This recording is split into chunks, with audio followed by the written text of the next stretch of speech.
Morning, good evening, good afternoon, wherever you are in the world. My name's Lainey from Mumbox. This is Sam. Hi. We're here to talk to you about some stuff, like I said. So, you working full time? Yes. Working full time, starting a business, yes. Babysitting, yes, etc., etc. We weren't going to make lip gloss products today, but we're going to have to upload that next week because we're missing an essential part of it. It hasn't come in the post. So we will be doing that next week. So I'm sure that is going to be a bit of a laugh, to be honest. It'll be great.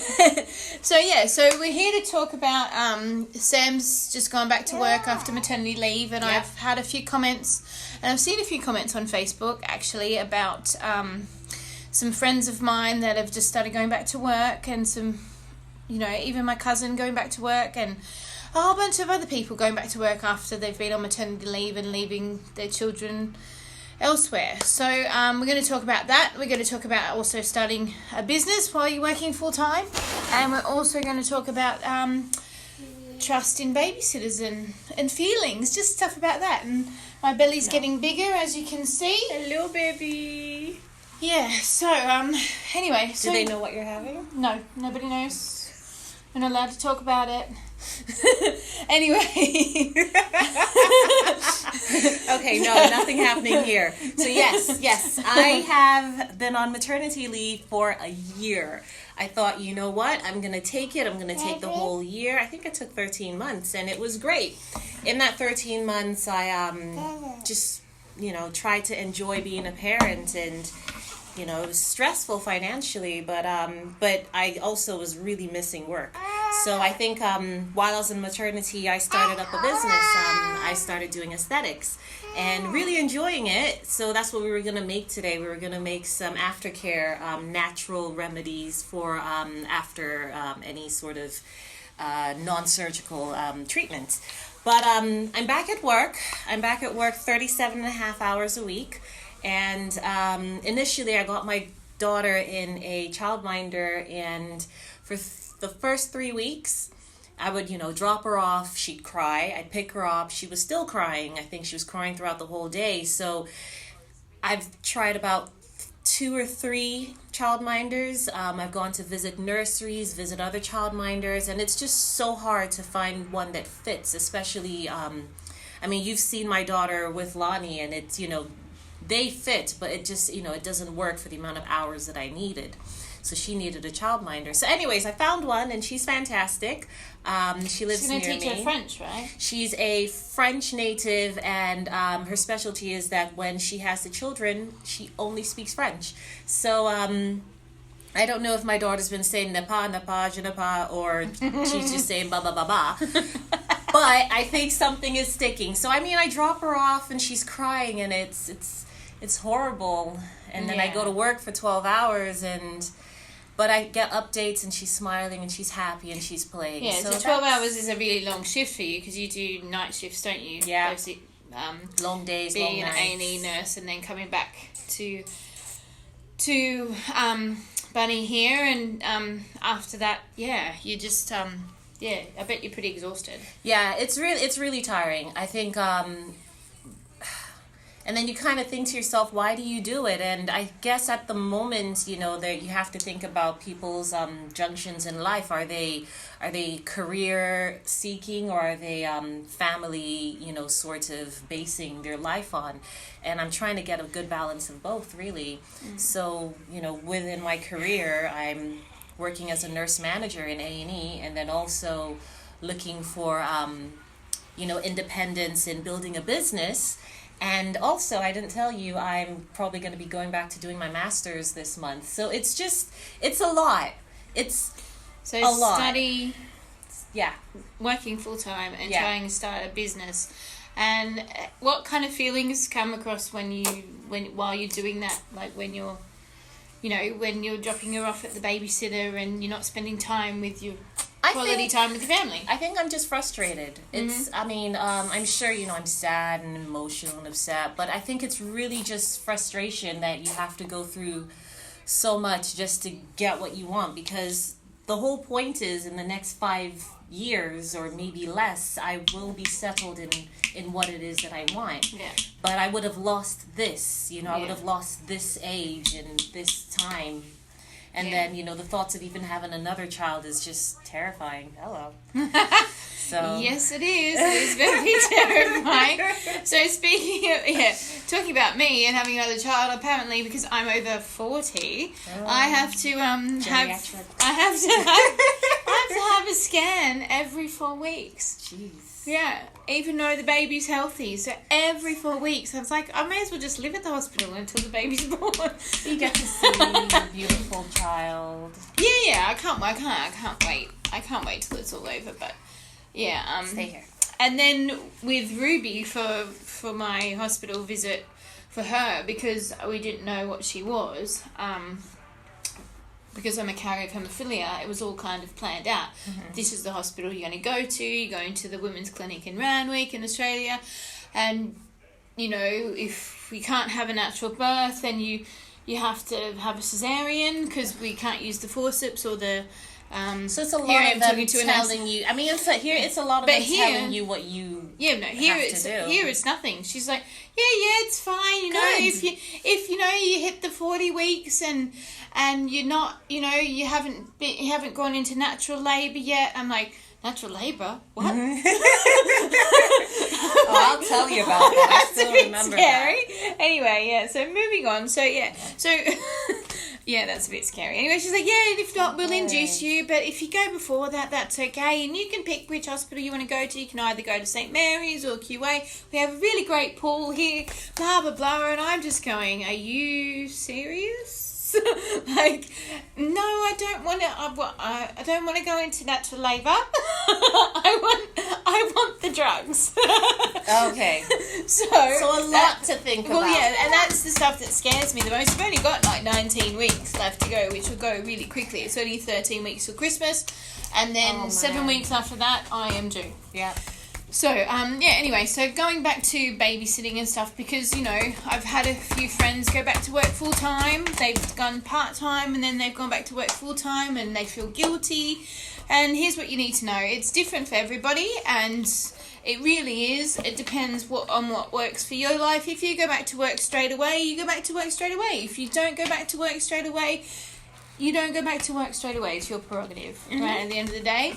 And, it's frustrating, and I was actually reading a blog on how stressful this life is, and how, it kind of, our society kind of feeds the stress and the fear and the everything that we have to go through with what we have to do. So, like I said, at the end of the day, it is what it is, and you make it your life and how you want to make it. Hi, Bunny. Ooh, phone. There you go. Yeah. You can have that one.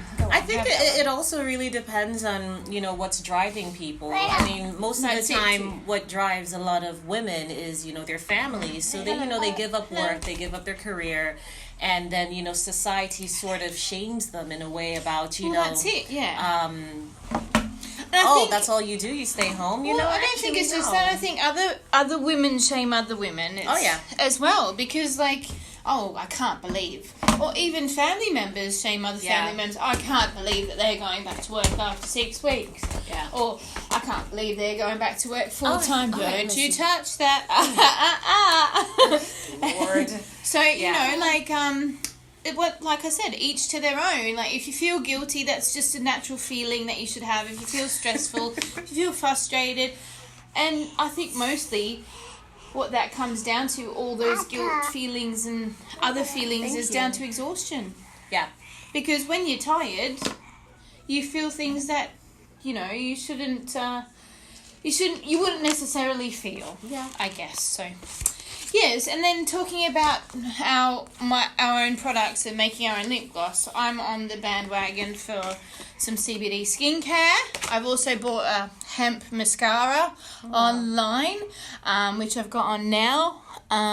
and it's actually really nice. It doesn't feel looks cloggy. Really good. I was actually looking at your lashes, and I didn't think that it was great. a thing.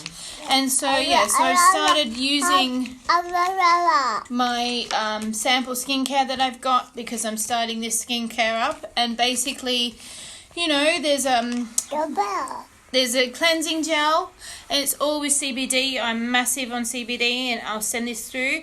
And you can get whereas with most companies you have to purchase a month's worth. And to be honest, a month's worth or 3 months' worth is cheaper. You save about $20 or £20, or you can just get a week's worth just to try it out, or you can get a sample, which is what I've got because I thought I'm going to try this. It's great. So you start off with the cleanser, which I haven't done yet, and then you do the exfoliator, which is good to take off all your makeup and stuff because it's all natural products and it's CBD infused. And then you have your moisturizer. Now, I'm not a big fan of moisturizer, but I'm going to use it, and I'm going to give it a go. So I'll let you know the outcome. And then I've got the Vitalize, which I've already used, and it seems to be working already. And I actually even put it on my lips because I've had dermaphilas in my lips, as most of you know, and I've put it on my lips, and it doesn't taste funny. And it's an eye serum, but it tightens the skin and has all those effects to it. So it's got marine collagen in it, it's got seaweed, it's got fruit extracts, plankton extracts, hyaluronic acid. I think that's what it is. And firmer, younger, and it's anti-wrinkles, obviously. So that's what I need for. So what you're saying? Yeah, I mean, that's what I need for my Botox, I think. So I do aesthetics. Yep. And I also work alongside a lady who's really good at sort of skincare and taking care of your skin. And one thing that I tend to say, or maybe forget to say, is that whenever people come to do aesthetics, whether they want fillers, or they want dermaplaning, or they want microdermabrasion, or they're trying to get Botox for wrinkles, what's really, really important is your skincare regime, because these are just temporary sort of solutions, and most of the time you don't get the maximum effect. So for instance, I did some fillers for lip, and oh my goodness, what's happened? I don't know. It's my daughter, isn't it? She's turned it around. Yeah, I don't know how. Okay, well, I'll just keep waffling. Keep waffling. And the whole point is that yes, I can temporarily help you with whatever issues it is you might have in regards to sunken cheeks or wrinkles around the jowl area, or smoker's line, barcode lines.